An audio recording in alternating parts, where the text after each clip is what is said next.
बच्चों, आओ पढ़ें पाठ चाय की आत्मकथा। चाय एक ऐसा पेय पदार्थ जिससे तुम भली भांति परिचित हो।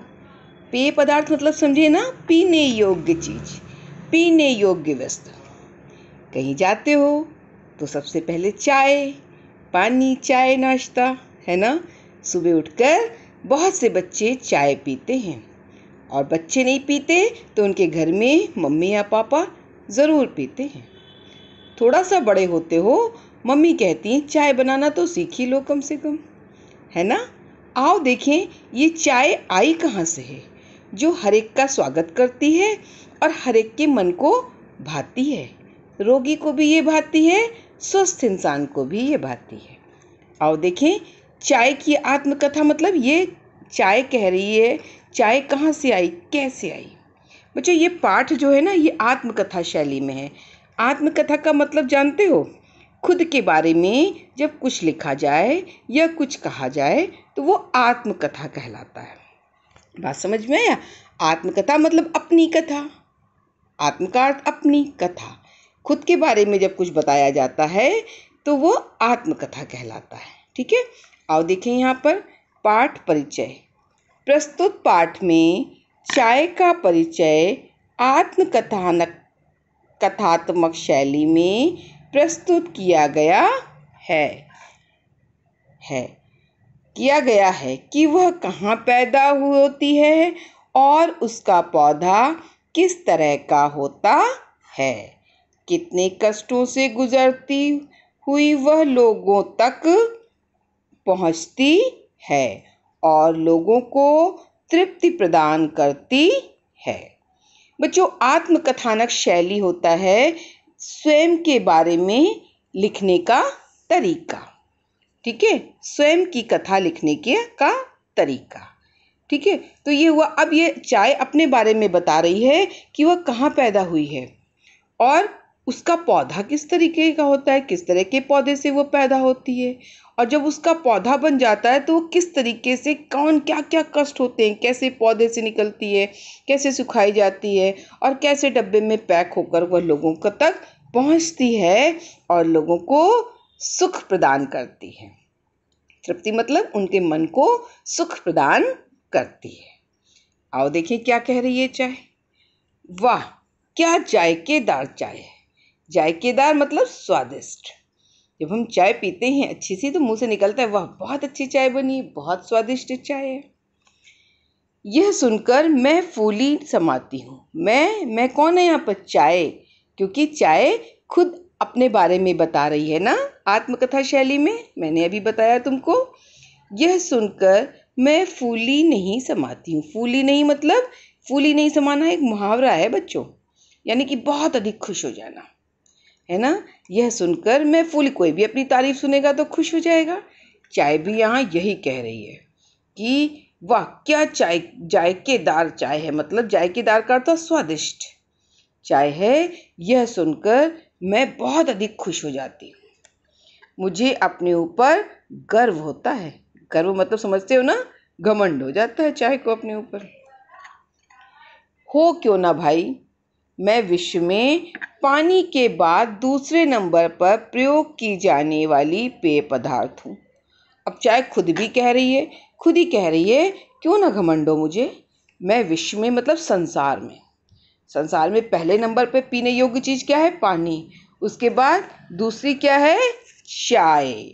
चाय यानी कि पूरे संसार में बहुत अधिक पसंद की जाती है और सभी जगह ये पी जाती है। लेकिन बच्चों इसको पीने का तरीका हर जगह का अलग अलग होता है, लेकिन पी हर जगह जाती है।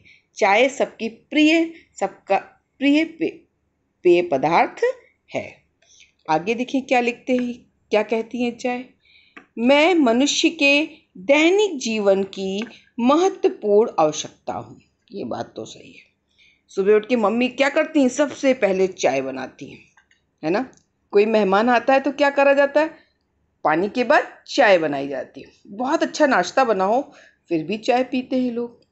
बीमार हो जाते हो फिर भी चाय पीते हैं, है ना। बहुत थके हो एक कप चाय बनाओ।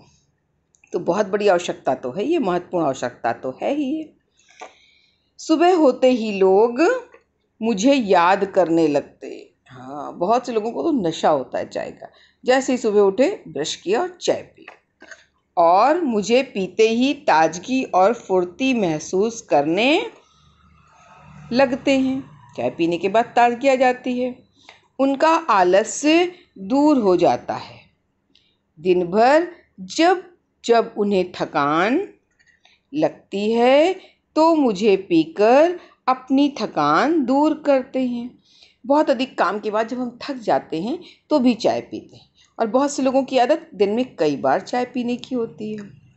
तुम में से भी कुछ बच्चों को चाय बनाना आता ज़रूर होगा, मुझे पता है। अगर मैं कहूँ कि मैं आपके जीवन का अभिन्न अंग हूँ, अभिन्न मतलब जो अलग ना हो सके, एक ऐसा अंग जो अलग ना हो सके, यानी चाय से हम कभी अलग नहीं हो सकते। चाय हमारी आवश्यकता बन चुकी है, ठीक है। तो अतिशयोक्ति ना होगा। अतिशयोक्ति का मतलब जानते हो क्या होता है? बढ़ चढ़कर बात करना, है ना। ऐसा नहीं है कि ये कोई बढ़ चढ़कर बात कही जा रही है कि चाय अभिन्न अंग है ना। ये सच है कि चाय हमारा अभिन्न अंग है। चाय के बिना हम कल्पना नहीं कर सकते हैं अपने जीवन की।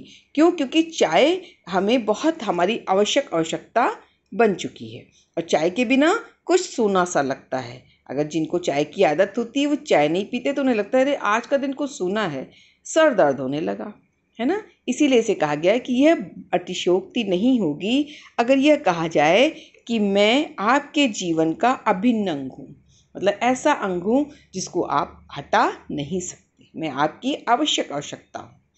तो यह बढ़ चढ़कर कही गई बात नहीं होगी, यह सच ही होगा। और नेक्स्ट पैराग्राफ में देखें अब क्या है। क्या आप जानना चाहेंगे कि मेरा जन्म कहाँ और कैसे हुआ? अब चाय कह रही है कि क्या तुम जानना चाहोगे कि मेरा जन्म कहाँ हुआ और कैसे हुआ? मेरी खोज चीन में शेन नंग नामक व्यक्ति ने की थी। किसने की थी चाय की खोज? शेन नंग नामक व्यक्ति। कहाँ का था वह? चीन का। आई बात समझ में? आओ आगे देखें। एक बार की बात है, मैं उसके हाथों गलती से गर्म पानी के गिलास में गिर गई। देखते ही देखते मैंने पानी में अपना रंग छोड़ना शुरू किया। उसे देखकर वह आदमी आश्चर्यचकित हो गया। उसने उसे पीकर देखा। पीने के बाद उसे काफ़ी ताजगी महसूस हुई। यहीं से मेरा सफ़र शुरू हो गया। आई बात समझ में? जो शेन नंग नामक आदमी था, इसने एक बार चाय की पत्ती ली हुई थी, हाथ में एक पत्ती, और वो गलती से गर्म पानी में गिर गई। और जैसे तुमने देखा होगा, चाय की पत्ती गर्म पानी में डालो तो उसका कलर बदलने लगता है ना। वो उसका कलर रंग बदलना शुरू हो गया, पानी में वो घुलने लगी और उसका रंग बदल गया। अब उस व्यक्ति को आश्चर्य हुआ, अरे ये कैसी पत्ती है, ये तो दूसरे रंग की इसने पानी को कर दिया। तो उसने सोचा इसको लाको पी के देखा जाए, और उसने उस खौलते पानी को, गर्म पानी को, चाय की पत्ती गिर के रंग बदले हुए पानी को पिया। उसे पीने के बाद उसे काफ़ी ताजगी लगी, बहुत अच्छा लगा उसे पीने के बाद, है ना। और यहीं से उसका जन्म हो गया, चाय का सफ़र शुरू हो गया, यानी चाय पी जाने लगी। उसने मुझे टी कहकर बुलाया। अब उसने उसका नामकरण भी कर दिया। क्या कहा? टी, है ना। पहले मैं केवल चीन में ही प्रयोग की जाती थी। पहले चीन के लोग ही इस पत्ती का प्रयोग करते थे और उसे टी ही कहते थे, क्योंकि उन्होंने चीन के शेननंग नामक आदमी ने उसका नाम दिया, है ना। धीरे धीरे पूरे विश्व में मेरा प्रचार हो गया। प्रचार मतलब समझ रहे हो ना, लोकप्रियता, है ना, सभी लोग जानने लगे, लोक प्रसिद्धि, ठीक है। प्रचार हो गया पूरे विश्व में, धीरे धीरे इस चाय पत्ती को पूरे विश्व में लोग, पूरे संसार में लोग जानने लगे। नेक्स्ट पैराग्राफ देखें। आज लगभग 40 देशों में मेरे पौधे उगाए जाते हैं। चाय की पत्ती जिसको तुम पीते हो ना, चाय, इसका पौधा होता है, ये पेड़ से निकलती है। 40 देश इस चाय की पत्ती को उगाते हैं, इसके पौधे को उगाते हैं, जिसमें चीन, तिब्बत और जापान प्रमुख हैं।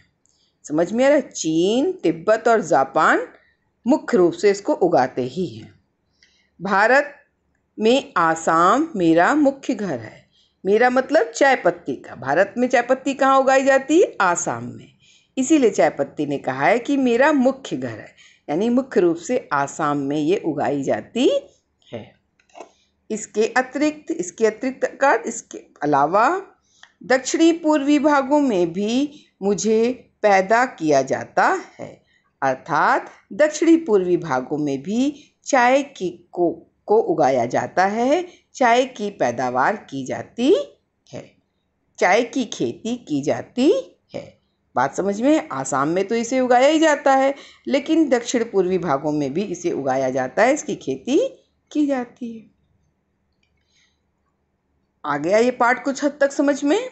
आज बेटा यहीं तक पढ़ेंगे।